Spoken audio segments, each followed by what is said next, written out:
हम सब की मेहनत रंग लाई और सेकेंड टर्म्स में हमने अपनी जीत के झंडे गाड़ दिए। लेकिन फिर हमारे प्रिंसिपल ने अपना असली रूप दिखाया और उन्होंने कोरो सेंसे के इस्तीफे के पीछे छुपकर एक नई साजिश रची। हमारे सेंसे को अकेले अपना हुनर साबित करने की चुनौती दी। सुनो कोरो सेंसे, मैदान में आओ। अब तुम मेरे तौर तरीके अपनाने के लिए मजबूर हो जाओगे।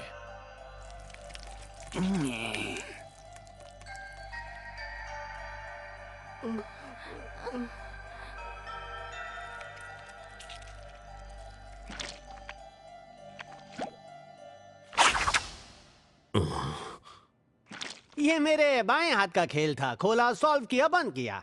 मुझे लगभग कई सालों से याद है कौन सी किताब में कैसे और कौन से सवाल हैं। ये वाली बुक सीरीज पढ़ी है मैंने। इसमें मैथ्स की प्रॉब्लम मुश्किल है। मैंने स्टूडेंट को दी थी और वो फिर से वापस लेना भूल गया। मैं कैसे मान लूं कि तुम्हें वही किताबें याद हैं जो मैं चैलेंज के लिए चुनकर लाया हूँ? मैं सच कह रहा हूँ, जापान की सारी टेक्स्ट बुक्स मैंने रट ली हैं। जब तक तुमने प्रॉब्लम को सॉल्व नहीं कर लिया तब तक ब्लास्ट रेडियस से बाहर जाना मना है। मुझ जैसे जोशीले सेंसे के लिए ये रूल फॉलो करना आसान था। मुझे लगा सेंसे ही सेंसे को समझ सकता है। तुम्हारे स्टूडेंट्स की हार से तुम्हें धक्का लगा है। एक सिंपल से असैसिनेशन को इस तरह चुनौती देकर तुमने खुद ही अपनी कब्र खोद दी है। ये आखिरी बुक है और अब तुम्हारी बारी है। क्यों डर गए? अपनी आंखों के सामने मौत नजर आ रही है क्या? मौत के ठीक पहले इंसान की जिंदगी ताजा हो जाती है ना। पता नहीं तुम्हारे बेहतरीन दिमाग में तुम क्या सोच रहे हो। सर आप ठीक हैं? असानो सेंसे,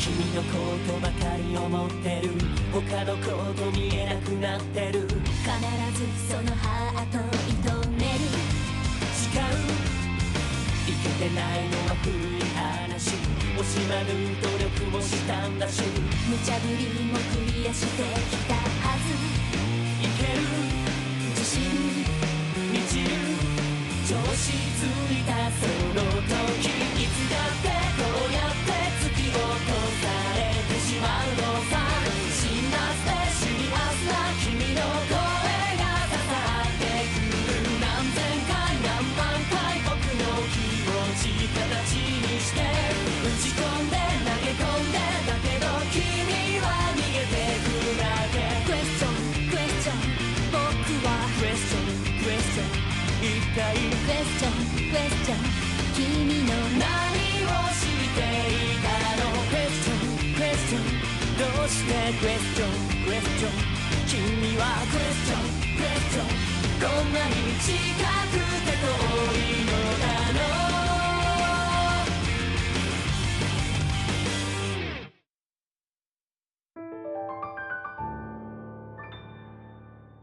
ऐसा कहा जा सकता है कि दो राक्षसों ने एक ही स्कूल में पढ़ाना चुना।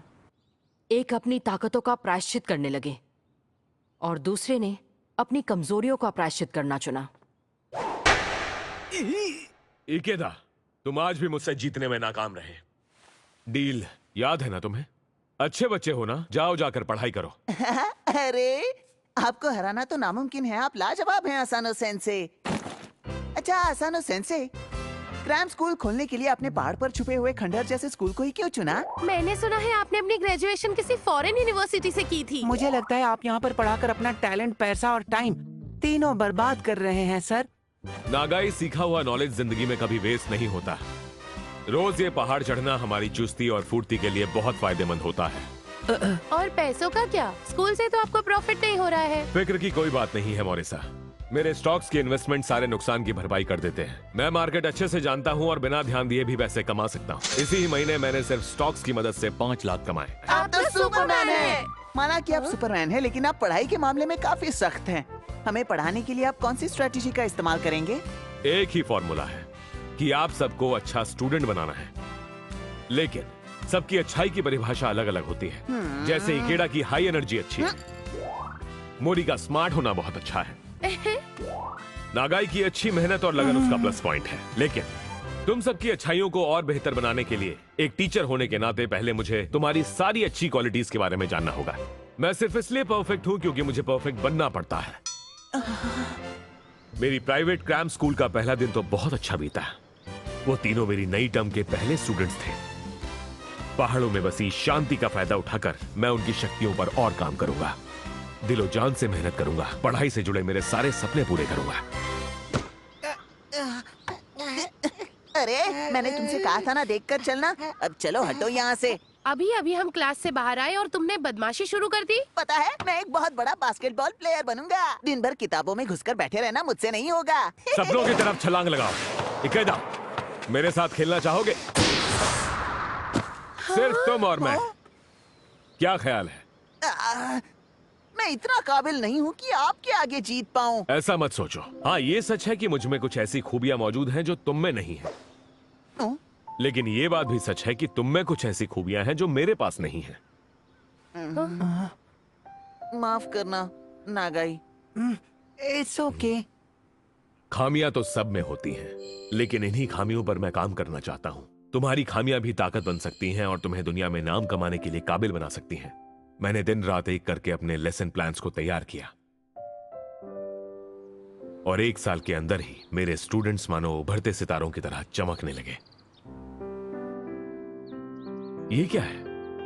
कोनो की ओक लीफ से बनी टाई क्लिप है। हम सब ने पैसे जोड़कर आपके लिए ये खरीदी है। आपकी स्टॉक्स की कमाई के आगे तो ये कुछ भी नहीं है। कल ही मैंने 70 लाख से अपनी जेब गरम की। ये बताकर हमें हमारी गरीबी का एहसास दिला दिया। बच्चों, ये बहुत प्यारा तोहफा है। हम सब अपनी पसंद की टॉप हाई स्कूल में जाएंगे। ये सब कुछ आपकी बदौलत हुआ है असानो सेंसे। मैं बड़ा होकर एक कामयाब और अच्छा आदमी बनूंगा, फिर आपसे मिलने आऊंगा। मेरे लिए इतना ही काफी है।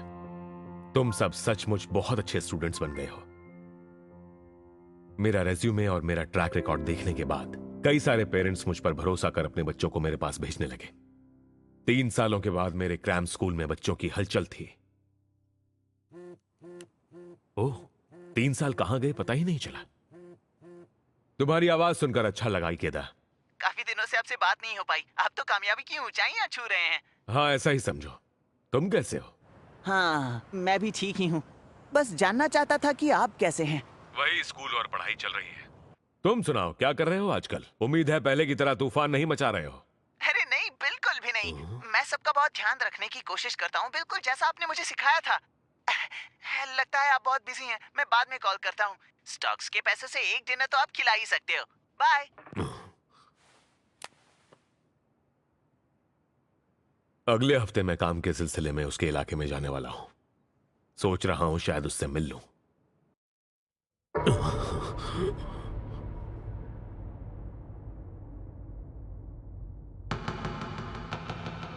आत्महत्या कर ली।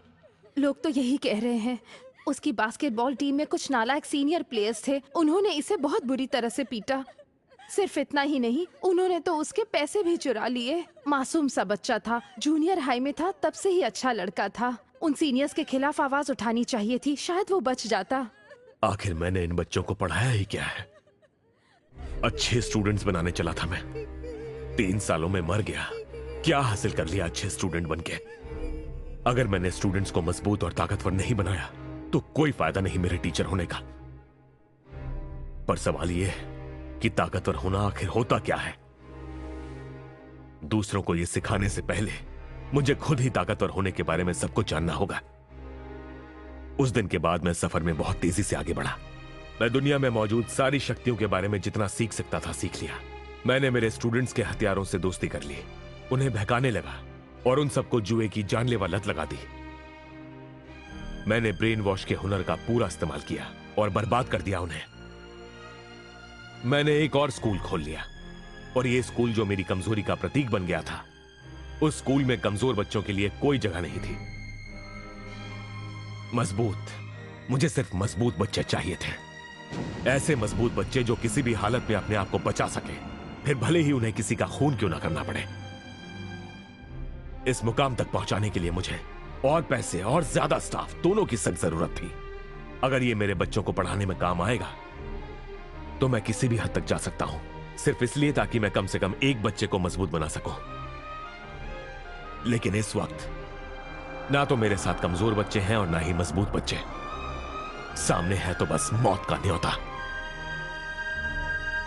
तो क्या सोचा आसानो सेंसे? क्या आप में फाइनल बुक उठाने की हिम्मत है? आप में चाहे जितना भी टैलेंट हो, लेकिन इस बुक को खोलना किसी खुले ग्रेनेड को फेंकने जैसा है। तुम भूल रहे हो कि तुमने ही मुझे चैलेंज किया था। अपनी जान दांव पर लगाने की कोई जरूरत नहीं है। मान लो आप हार गए। और वैसे भी अगर इन्हें कोरो सेंसेई को नौकरी से निकालना है तो कोई फर्क नहीं पड़ता। इस स्कूल को छोड़कर जाने में मजा तो नहीं आएगा, लेकिन हम वहीं जाएंगे जहाँ कोरो सेंसेई जाएंगे। चाहे उसके लिए हमें घर और घर वालों को अलविदा ही कहना पड़े। हम मार्च तक असैसिनेशन क्लासरूम को वैसे का वैसा ही चलने देंगे। इस साल के ही क्लास ने मेरी नाक में दम करके रखा है। मेरे पढ़ाने के तरीकों के बीच वो हमेशा रास्ते का कांटा बनकर खड़े रहे हैं। जिंदगी में बहुत कम ऐसे मौके मिलते हैं जहां तुम्हें ऐसे ढीठ लोगों का सामना करना पड़ता है। कोरो सेंसेई, अगर तुम मेरी पढ़ाई की फिलॉसफी को अपनाओगे तो फिर तुम पृथ्वी का विनाश भी कर दोगे तो कोई फर्क नहीं पड़ेगा। बस एक बार पृथ्वी को खत्म कर दे, उसके बाद धीरे धीरे पूरी दुनिया अपने आप खत्म हो जाएगी। मेरे स्टूडेंट्स की हार का बदला मैं पूरी दुनिया से लूंगा। साथ ले डूबेंगे सबको। यही मेरी फिलॉसफी के उसूल हैं।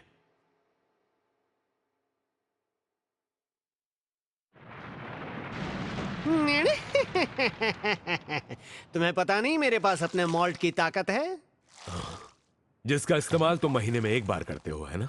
एक बात बताओ, तुमने इसे खुद पर क्यों नहीं लगा दिया? नहीं, मैं उसे तुम जैसे खास लोगों के लिए बचा कर रखता हूँ। अगर मैं जीत गया होता तो तुम शर्म से खुद को बम से उड़ा देते। क्या बकवास कर रहे हो? इतने यकीन से कैसे कह सकते हो तुम? क्योंकि हम दोनों बिल्कुल एक जैसे ही तो हैं।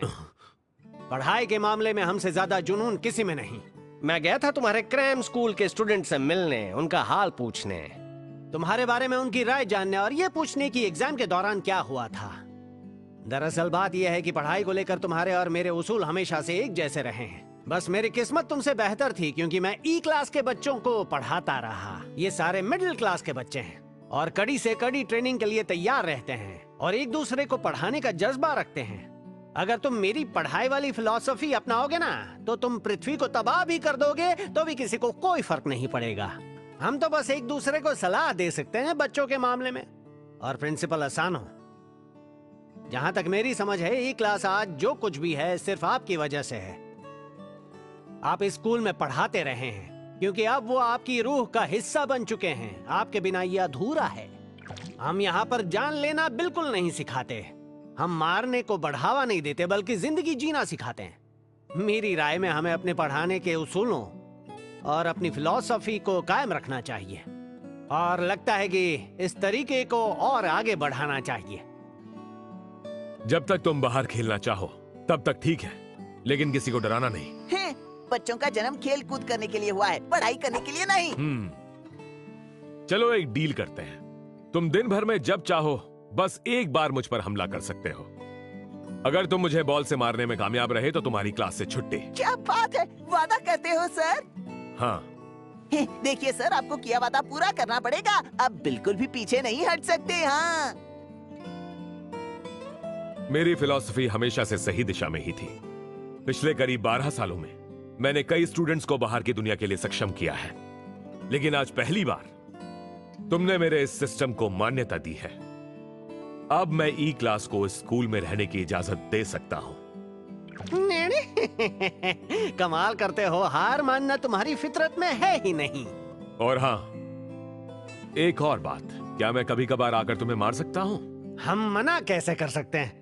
काबिल खिलाड़ी हो तो खेलने में मजा आता है।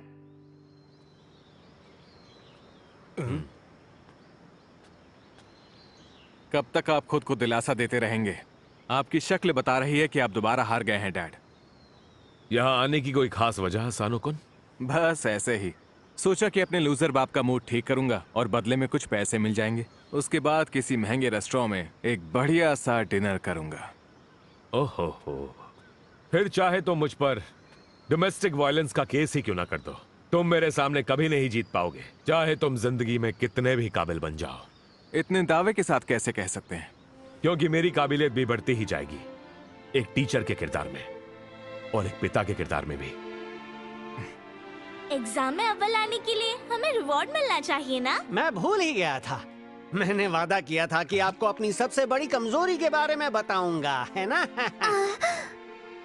सच कहूँ तो मेरे पास बहुत कम ताकतें हैं। जब मैं तेजी से काम करता हूँ तो ताकतें ज्यादा होती हैं। लेकिन अगर मैं किसी एक जगह खड़ा रहा तो कोई मामूली इंसान भी मेरे टेंटिकल्स दबोच सकता है। इसका मतलब अगर हम सब ने मिलके आपके सारे टेंटिकल्स को दबोच लिया तो आप अपनी जगह से हिल भी नहीं पाएंगे। ये क्या बात हुई? नहीं बच्चों, अरे अभी मैंने बताया है और तुम शुरू हो गए। बात नहीं बनी बच्चों। अगली बार ऐसा सोचना कि तुम कीचड़ से भरी मछली को पकड़ने जा रहे हो। फेस्टिवल क्या है? वो भी तब जब हमारे एग्जाम सर पर हैं। मैंने स्टूडेंट काउंसिल मीटिंग में इस मुद्दे पर बात करने की कोशिश की, लेकिन असानो ने मुझे चुप करा दिया। लाइंस याद करने और स्टेज डायरेक्शन सीखने से बच्चों को और ट्रेनिंग मिलेगी। ये हमारे कुनुगी गांव का जूनियर हाई स्कूल की पॉलिसी है। और वैसे भी आप सब इतने होशियार हैं तो आप सब संभाल लेंगे। ये कितने अमेजिंग है। नगीसा जल्दी यहाँ देखो। इस प्ले का लीड तुम ही करोगे। ये किस नई मुसीबत में फंस गया? क्या कहती हो कैनो? प्री स्कूल के बच्चों को तुम्हारा नाटक बहुत पसंद आया था, है ना? लेकिन मैं और वही नाटक जूनियर हाई स्कूल की ऑडियंस को पसंद नहीं आएगा। वो अपने आप को किसी बौने किरदार से रिलेट नहीं कर पाएंगे। प्रॉप्स का डिपार्टमेंट देखने की जिम्मेदारी मेरी। जहाँ तक मेन स्टाफ की बात है तो मिमुरा बनेगा प्ले का डायरेक्टर और हमारे प्ले की राइटर होगी हजामा। अब लीड रोल्स की बात करते हैं। मुझे लीड रोल चाहिए। वाह, क्या बात कही है। आप जैसे स्टेट सीक्रेट को लीड बनना है। सुनो मेरी बात तो सुनो। मेरा बचपन का सपना है कि मैं हीरो बनूं। मैं स्टेज पर परफॉर्म करना चाहता हूँ। अरे हाँ, क्यों नहीं, मेरे पास किरदार है। ऐसा प्ले जो असैसिन्स और टारगेट्स दोनों को ही अपने सीट से हिलने न दे। ठीक है, यही सुनहरा मौका है मेन कैंपस के नक चढ़े बच्चों को अपना हुनर दिखाने का। पता नहीं क्या बकवास होगी। अगली बारी ई क्लास की है। खाते खाते उनकी खिल्ली उड़ाने का मजा ही अलग है। आओ। ये एक पीच है। सोनोग्राफी की रिपोर्ट के हिसाब से माँ के पेट में एक बच्चा बड़ा हो रहा है। उस बूढ़े आदमी की आंखें चमक उठी और उसे ये एहसास हुआ कि ये छोटा सा पीच उसके लिए कितना कीमती है। ऊपर वाले का शुक्रिया, उन्होंने मुझे ये तोहफा दिया। ये खबर तो मीडिया में आग की तरह फैल जाएगी। अगर ये मीडिया को बेच दिया तो मुझे अमीर होने से कोई नहीं रोक सकता। ये डिवोर्स पेपर्स हैं। वो बूढ़ी औरत सोच रही थी क्या उसे इस आदमी को तलाक दे देना चाहिए, लेकिन वो बूढ़ा आदमी बच्चों के हक के लिए लड़ना ही नहीं चाहता था। बहुत लालची था। उसके लिए सिर्फ मैं और मेरा था, ना कि हम और हमारा। तब उस औरत ने फैसला कर लिया कि वो उसे तलाक दे देगी। 30 साल की उनकी शादीशुदा जिंदगी एक दरार में बदल चुकी थी, जिसकी भरपाई उस औरत को ही करनी पड़ती थी। उन दोनों के बीच जो ये धुआं सा उठ रहा था, वो उनकी शादीशुदा जिंदगी को बिल्कुल धुंधला कर दे रहा था। ये पीच सिर्फ और सिर्फ मेरा है। मैं इस घर का मालिक हूँ, पैसे मैं कमाता हूँ, तो प्रॉपर्टी का बंटवारा कैसे होगा ये मैं बताऊंगा। वकीलों की टोली। हम तुम्हारी बीवी के वकील हैं, तो आगे से उनसे कोई भी बात करनी हो तो हमसे इजाजत लेनी पड़ेगी। और जहाँ तक पीच की बात है, क्योंकि आपकी शादी कई सालों पहले ही टूट चुकी थी, प्रॉपर्टी के हिस्से की बात करने की कट ऑफ डेट कब की जा चुकी है। आपने उनको इमोशनली और मेंटली हैरास किया है। सिर्फ इस पीच को उनके नाम करना काफी नहीं। वो औरत 30 सालों से अपने पति के अत्याचार सह रही थी बिना कुछ कहे, पर अब उससे और सहा नहीं जा रहा था। उस आदमी ने कमाना भी बंद कर दिया था। वो औरत कोर्ट में ऐसे सबूत पेश कर सकती थी जिससे उस आदमी का जीत पाना मुश्किल था। जिन गुंडों को उसने अपनी बीवी को डराने धमकाने के लिए भेजा था, वो पुलिस के हाथों पकड़े गए। वो बूढ़ी औरत नन्हे से पीच को अपने साथ नए घर में ले गई। वो बहुत खुश थी, पहली बार अपनी आजाद जिंदगी में सांस ले रही थी। पीच के साथ उसकी नई जिंदगी में खुशियां आने लगी थी और अब यही उसकी दुनिया थी।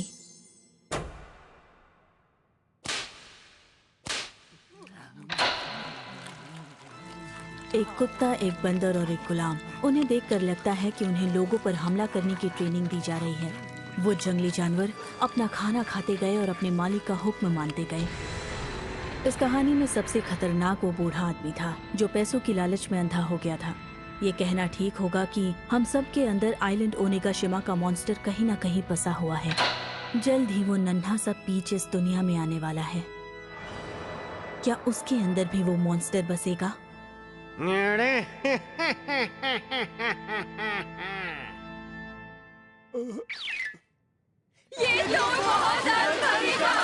देखकर तो मेरी भूख ही मर गई। किसी ने सही कहा है, शब्दों में तलवारों से ज्यादा ताकत होती है। हीरो था, इस प्ले का हीरो था मैं। ई क्लास हर बार सबके छक्के छुड़ा देती है। मेरा स्कूल फिलहाल उस ऑक्टोपस के टेंटिकल्स पर नाच रहा है। इसके बारे में कुछ नहीं कर सकता मैं। इस प्ले की हैप्पी एंडिंग हुई, लेकिन ई क्लास की हैप्पी एंडिंग नहीं होगी। मैंने मिनिस्ट्री ऑफ डिफेंस से जो खबरें सुनी हैं और मेरे इस स्कूल में इतने साल पढ़ाने के अनुभव के बाद हर कोई ये बात जानता है कि इस दुनिया में मेरे अलावा कोई नहीं है जो ये बता सके कि भविष्य में क्या होगा। क्या तुम्हें सच में टीचर होना चाहिए? क्या तुम अपने टीचर होने का फर्ज निभा पाओगे?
स्कूल के आपसी झगड़े अब खत्म हो चुके हैं। इससे काफी फायदा हुआ है और तुम्हें ई क्लास में भेज दिया गया है।